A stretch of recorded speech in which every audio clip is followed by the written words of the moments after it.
apocalypse.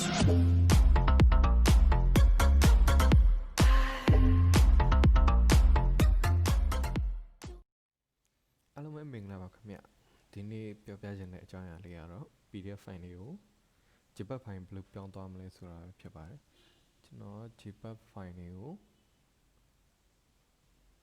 ကျွန်တော် PDF file လေးကို JPG file ဘယ်လိုပြောင်းမလဲဆိုတော့ကျွန်တော် software တစ်ခုနဲ့ပြောင်းသွားမှာဖြစ်ပါတယ်အဲ software လေးမိတ်ဆက်ပေးသွားမှာဖြစ်ပါတယ်အရင်ဆုံးမိတ်ဆက်ချင်တာကတော့ကျွန်တော်ဒီ PDF make PDF Conveter ဆိုတဲ့ software လေးဖြစ်ပါတယ် PDF make PDF Conveter ဆိုတဲ့ software လေးက PDF နဲ့ JPG ကိုပြောင်းရတာအလုံးလွယ်ကူပါတယ်အခုကျွန်တော် PDF file ကိုစာပြီး JPG file ပြောင်းပြသွားမှာဖြစ်ပါတယ် software ဖွင့်ပြီးသွားပြီဆိုတော့ဒီလိုမျိုးသွင်းရမှာဖြစ်ပါတယ်ကိုကျွန်တော်ဒီတင်ထားတဲ့ SE file ကို JPG file ပြောင်းသွားမှာဖြစ်ပါတယ်ဟုတ်ကျွန်တော်ဒီဘက်တောင်းလေးမှာ adapt PDF ဆိုတာရှိပါတယ် adapt PDF မှာကျွန်တော်တို့တစ်ချက်နှိပ်ပြီးတော့ね file လမ်းကြောင်းလေးယူလိုက်မယ်ကျွန်တော် desktop ပေါ်တင်ထားတဲ့အတွက် desktop file SE ဆိုတဲ့ file လေးကို open လုပ်လိုက်မယ် open လုပ်ပြီးရင်ဒါလေးကို select မှတ်လိုက်ပါ select မှတ်ပြီးရင်ကျွန်တော်တို့ဒီမှာပြောင်းခြင်းတဲ့ဥစ္စာပေါ့နော်ဟိုမှာ image အနေနဲ့လည်းပြောင်းလို့ရတယ် PDF DOC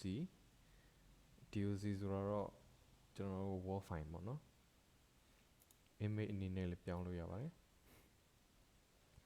okay ကျွန်တော်တော့ image ကိုပြောင်းလိုက်ပါမယ်ကျွန်တော်က JPG file ပြောင်းခြင်းနဲ့ဆိုတဲ့အတွက်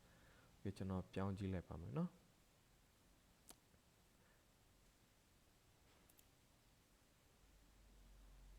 combat အဲဆိုရင်တော့ JPG file ပြောင်းနေပါပြီ okay အခုဆိုရင်တော့ပြီးသွားပြီပေါ့နော်ဒီ successful လေးဖြစ်သွားပြီဆိုတော့combat လုပ်ပြီးသွားပြီ combat လုပ်ပြီးသွားပြီဆိုတဲ့အတွက်ကျွန်တော် file လမ်းကြောင်းလေးကိုဒီထဲကိုပေးထားပါတယ်ဒီမှာ file လမ်းကြောင်းလေး custom file လမ်းကြောင်းလေးကျွန်တော်တို့စိတ်ချတဲ့နေရာကိုစိတ်လို့ရပါတယ်ဒီကဲလို့ကျွန်တော် desktop ပေါ်စိတ်ချင်တယ်ဆိုရင်လည်းဒီမှာ desktop လေးကိုရွေးလိုက်ရုံပါပဲကျွန်တော်ကတော့ဒီထဲစိတ်ထားရဆိုတော့ဒီထဲမှာဖွင့်ပြသွားမှာဖြစ်ပါတယ်ကျွန်တော်ဒီထဲကိုခဏဝင်ကြည့်လိုက်မယ်ဝင်ကြည့်လိုက်ရင်ဒီမှာ SE ဆိုတဲ့ file ရှိပါတယ် SE ဆိုတဲ့ file ရှိပါတယ်ဒီ file လေးကိုကျွန်တော် combat ပြသွားတာပါဒီကတော့ JPG အနေနဲ့မြင်ရတာပါဒီ file လေးပေါ့နော် okay ခုဒီ file လေးပေါ့နော်ဒီ file လေးကကျွန်တော်142ရွက်ရှိပါတယ်ဒီ142ရွက်ကို JPG ပြောင်းလိုက်တာအချိန်သိပ်မပေးလိုက်ရပါဘူးဒီ software လေးသာရှိမှဆိုရင်ကျွန်တော်တို့နည်းနည်းခက်လုံနေကြမှာမလို့ပေါ့နော်ကိုဒီ PDF file ကိုပဲကျွန်တော်တို့ DOC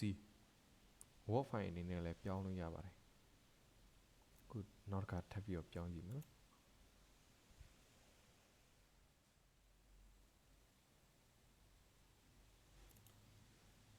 okay အခုဆိုရင်တော့ word file ပြောင်းပြီးသွားပါပြီ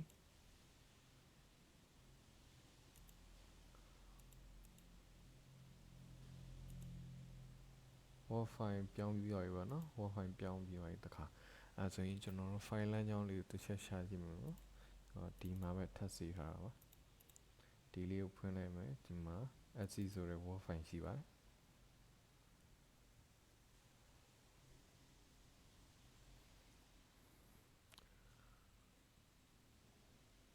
အခုဆိုရင် word file လေးဖြစ်သွားပါပြီဒါ word file လေးကိုကျွန်တော်တို့ပြင်လို့ရတယ်ဖြတ်လို့လည်းရပါတယ်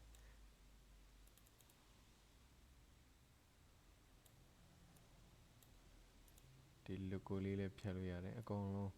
နော် word file နဲ့ဖြစ်သွားပါပြီ word file နဲ့ဖြစ်သွားပြီကိုကြိုက်တယ်လို့စီမံလို့ရပါတယ်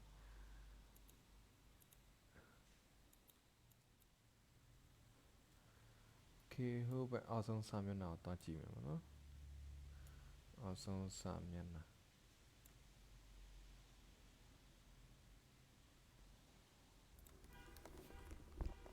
ဒါကတော့နောက်ဆုံးစာမျက်နှာပါနောက်ဆုံးစာမျက်နှာ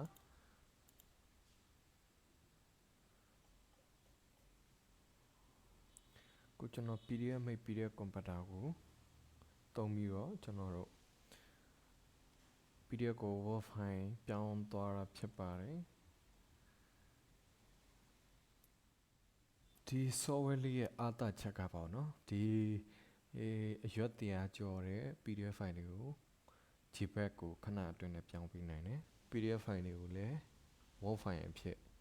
အချိန်ခဏအတွင်းမှာပြောင်းလဲပေးနိုင်တယ်ပေါ့နော်ပြောင်းပြီးတော့ပြင်လို့ရပါတယ်နော်ဒီ software လေးရဲ့ link ကိုကျွန်တော် video ရဲ့အောက်မှာ link လေးချပေးထားပါတယ်အဲ့မှာတွားပြီးတော့ download ဆွဲလို့ရပါတယ်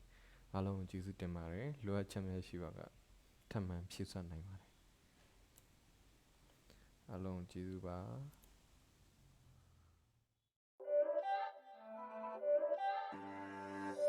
It's not a game, it's a rich thing.